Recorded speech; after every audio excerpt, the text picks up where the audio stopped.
Well, hello, family. Welcome back.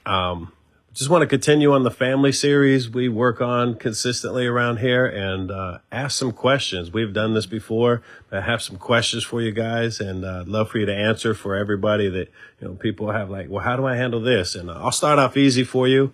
One of the things you guys always mention is our counseling center. And that goes into every area, the dating, the marriage, the parenting, the finance. How does somebody in our church get connected to our counseling center? It's easy. Just call our church office, 725-3636, 904 area code. Counseling is a part of your benefit package as a member, so there's no cost, there's no fee.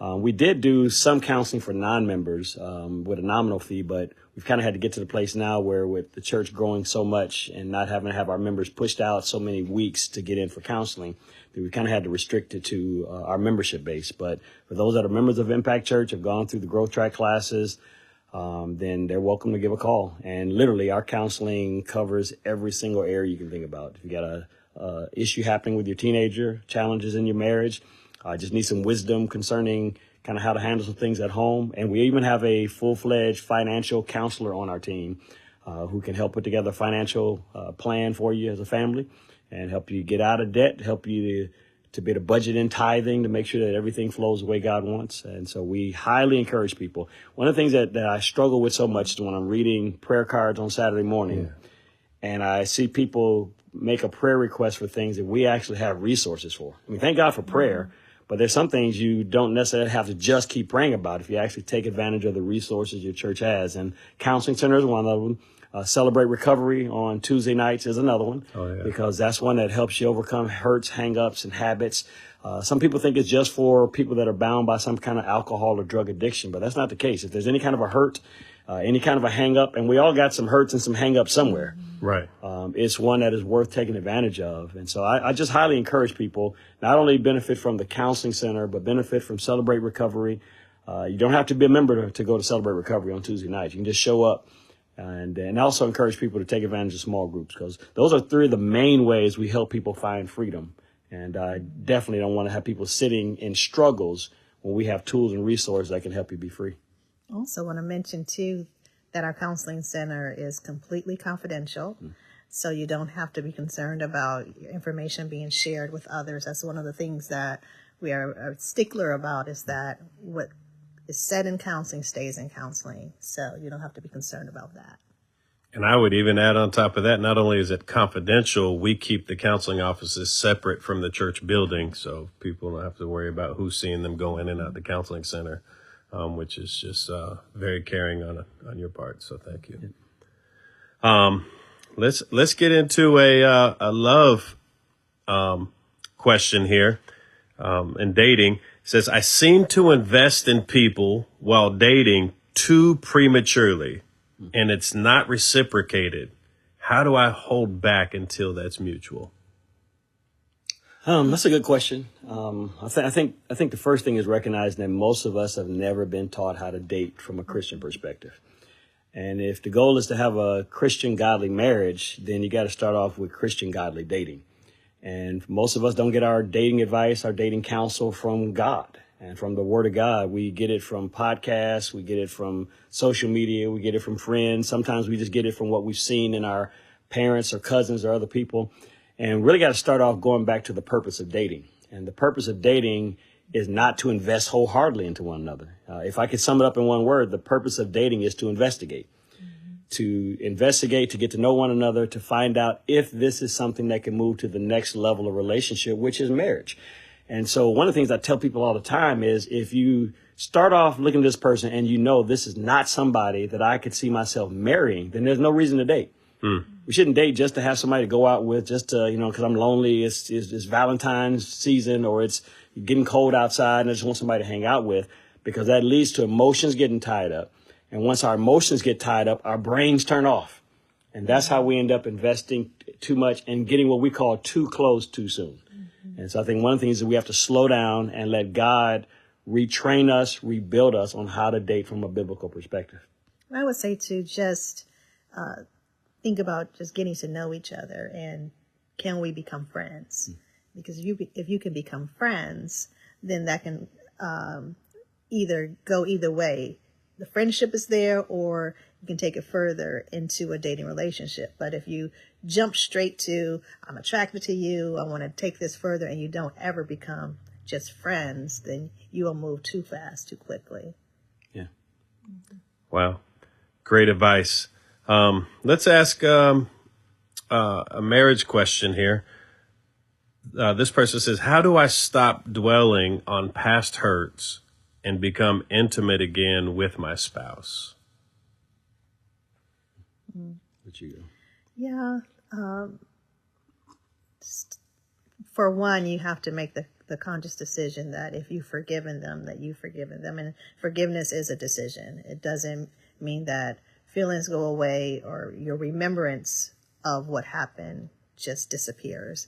But it's a conscious decision to forgive. And if you've forgiven them, then just ask God to help me move past dwelling on or trying or remembering what was done. But you all have had obviously conversations of what happened, and that you are seeking God, and you have prayed and asked him to help you move past. And it really boils down to the other spouse making sure that whatever agreement and boundaries you have had in place, that they are not repeating behaviors that causes questions or insecurities or mistrust to creep back into your relationship.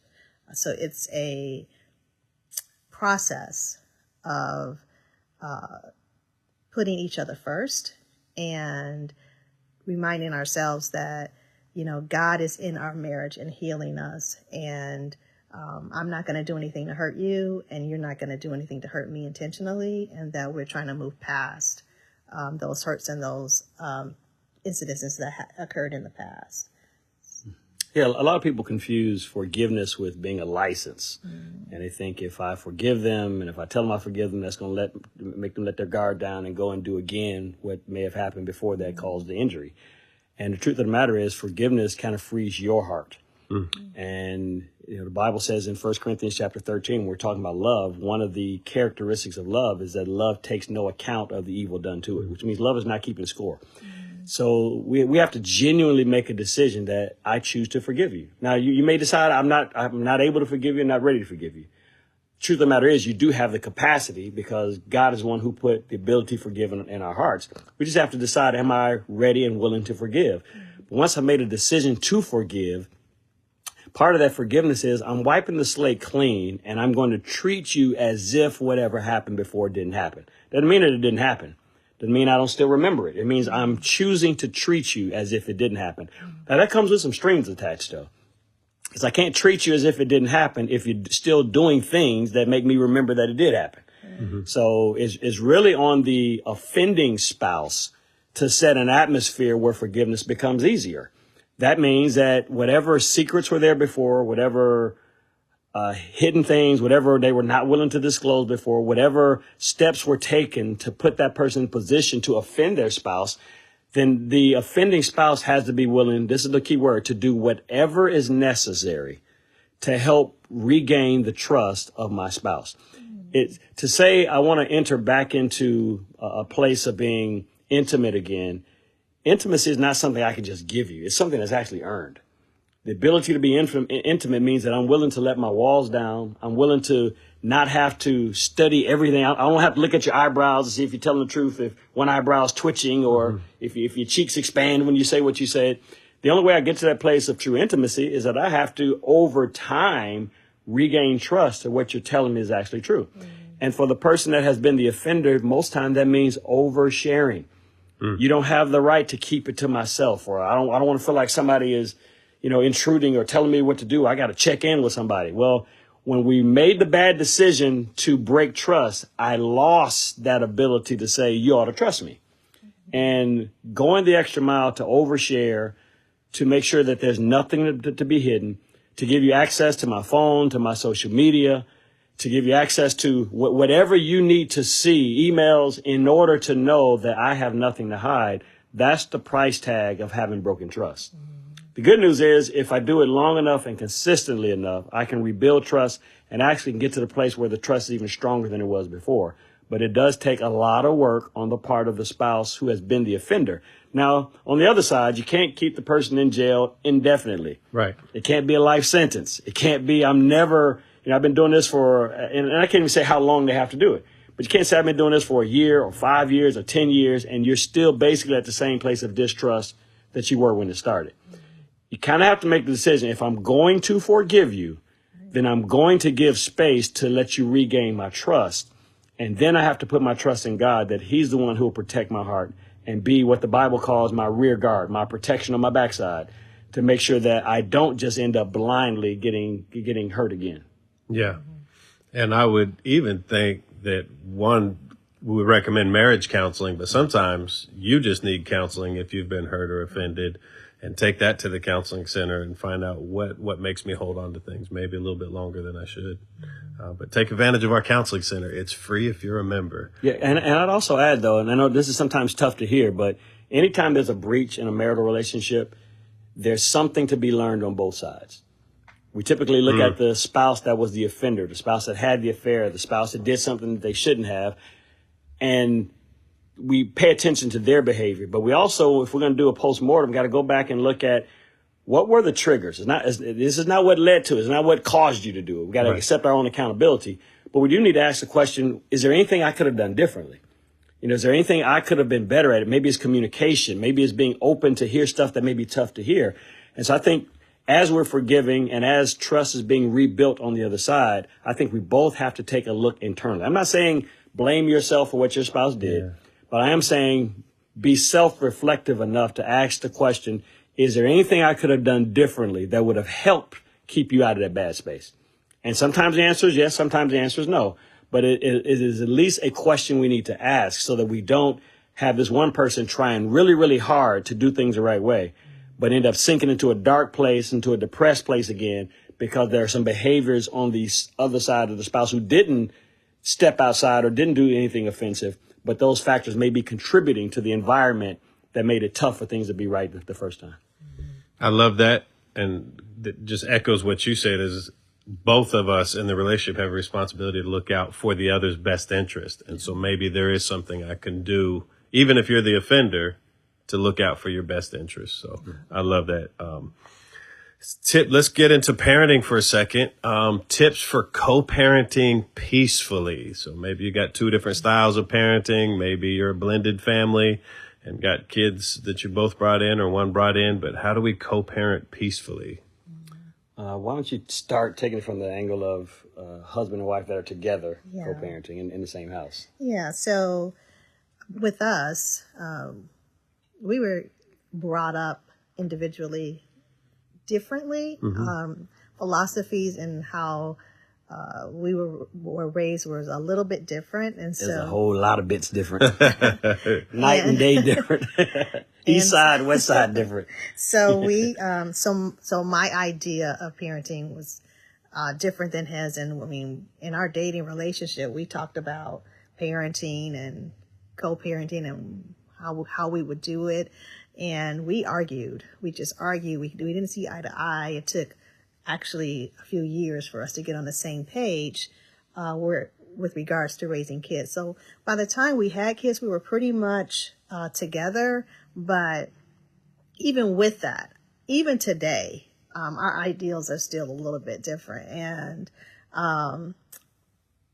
to some degree, you do have to give and take. You may have to relent or acquiesce a little bit to the spouse. And I'm just very thankful that my husband was, in many cases, just kind of let me nurture and parent our kids the way in which I believed would work best for our family. He always said he came from the tribe of a lot of spankings and a lot of the tribe would beat him down. Oh, yeah, I didn't want to say that, but yeah, and I didn't, and so I had a lot of opportunity to express my feelings, to voice what I thought, and he didn't. He says, it was always, you do this because I told you to, and or he said, or a shoe may come flying across the room. That was not my experience ever. And so we came to a place where my kids, we communicated a lot. We talked a lot.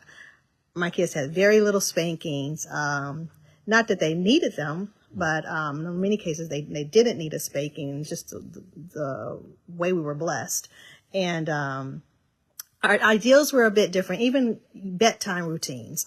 You can go through a whole lot of things of just how you're going to raise your kids. The crying. I mean, I never wanted my kids to cry themselves to sleep. He was like, leave them alone. They're fed. They won't die. They won't die. I'm like, oh. So he just let me do it my way. He said, you're going to exhaust yourself. I said, maybe so, but this is the way I need to do it. And he kind of just gave me space. So that is communication, on getting on one page with your spouse on just how we're going to do things, and just supporting each other in certain things. And there were certain things that he didn't budge on. And if this was what our family was going to do, that this is where we're going to be in church. We're going to, you're not going to be disrespectful. I mean, they can't, express themselves in a way that they're going to express it in a disrespectful way. So there are certain things that, I know this is what Dad wants and this is how it's going to be. So we just kind of support each other in what the things that are most important to each other in raising our kids. And it worked. So.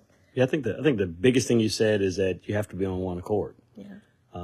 Kids can smell division from a mile away. It's like blood in the water to sharks. If they realize that they're not on the same page, mom's saying one thing, dad's saying something different, and they'll tend to play off whichever one they think they can get their way with. And the Bible says foolishness is bound in the heart of a child. So you can't expect the kids to want the hardest route. They're going to always want the easiest route, the way that gives them what they want. And the biggest thing is we had to be on one accord. As she said, I had to come to the place of realizing I'm not going to sit here and try to steer our kids in the exact way I was raised. Part of it is because some of the ways in which I was raised, I celebrate and think were amazing. Some of the ways that I was raised, when I look back on it now, it wasn't right. And my mother would even tell you to this day, if I had it to do over, there's some things I would do differently. And so to some degree, I didn't have a whole lot of trust in how I was raised. Right. When we first started dating, I was kind of married to how I was raised, because, you kind of have a pride, and I turned out good. And I had to go back and realize that some of the ways in which I was raised didn't line up with the Bible. And so that ultimately became our guide. What would the word say about this? Mm-hmm. And some of the things that I would have been stressing about, the Bible didn't really make a big deal over. And so I had some non-negotiables. Like you said, our family was going to be a family that went to church. That was not something that we're going to sit and ask them at 8-year-old or 12-year-old or 15-year-old or 17-year-old, do you want to go to church? It wasn't going to be a conversation that, well, we don't want them to dislike church because we made them go. No, as for me and my house, we're going to serve the Lord. Now, once you become an adult, you have every right to walk away from God if you choose to. But we also believe that if we did it the right way and modeled it in front of them, that they would fall in love with Jesus like we did. And that's really the ultimate goal as a parent. Not for you to be a doctor or an attorney, and I can celebrate how amazing you are in the community. My ultimate job as a parent is to raise a child that falls in love with Jesus. And so honoring God, being active in church and attentive at church was a non-negotiable. There was going to be no disrespect in the house. It just wasn't. She came from a family where she was able to express herself, and she could talk it out, not while being disrespectful. I didn't come from that. So it took a while for me to get used to her giving them space to share. Well, I don't think that's a good idea. I don't feel like that's fair.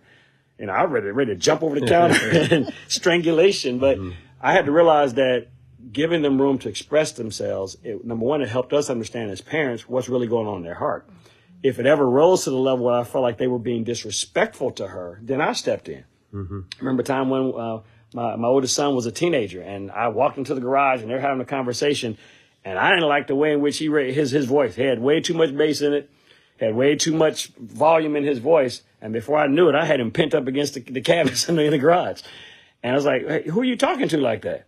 And he immediately, kind of corrected himself and apologized. And then later on, he told his mom, he said, Mom, I think Dad was going to hit me. She's like, oh, no, he wasn't. I said, oh, yes, I was. And not out of abuse, but I think one of the things that we don't do right as parents is that we tolerate disrespectful, disobedient behavior when they're small, and then we try to correct it when they're older.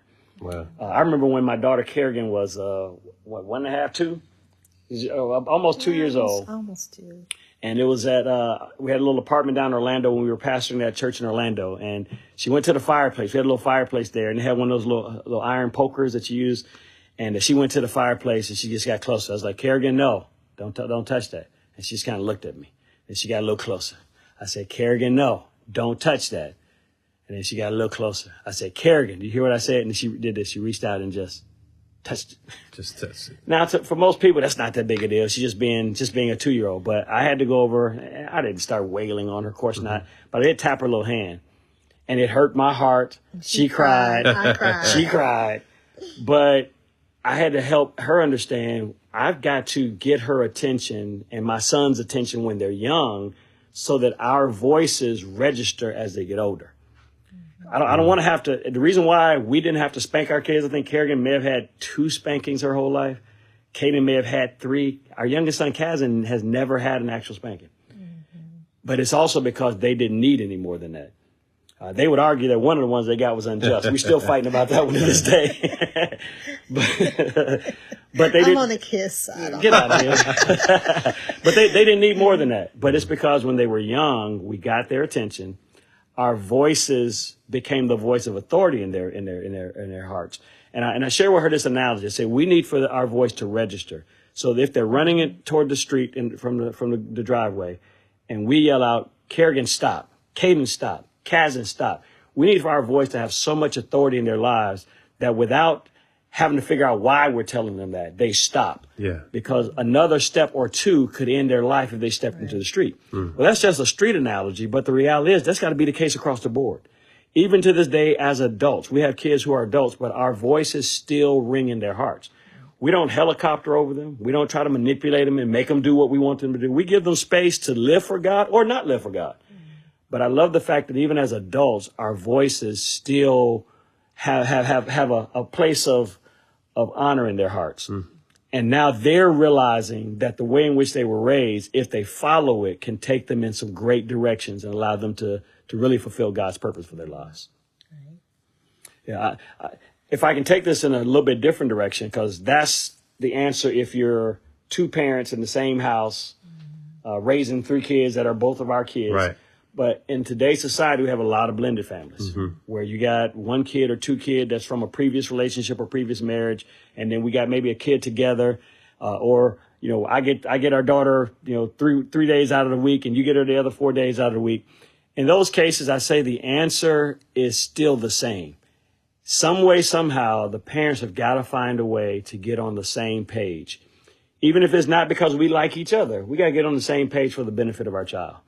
And sometimes that means sitting down and let's just have an honest, mature conversation as parents as to kind of what are both of our non-negotiables.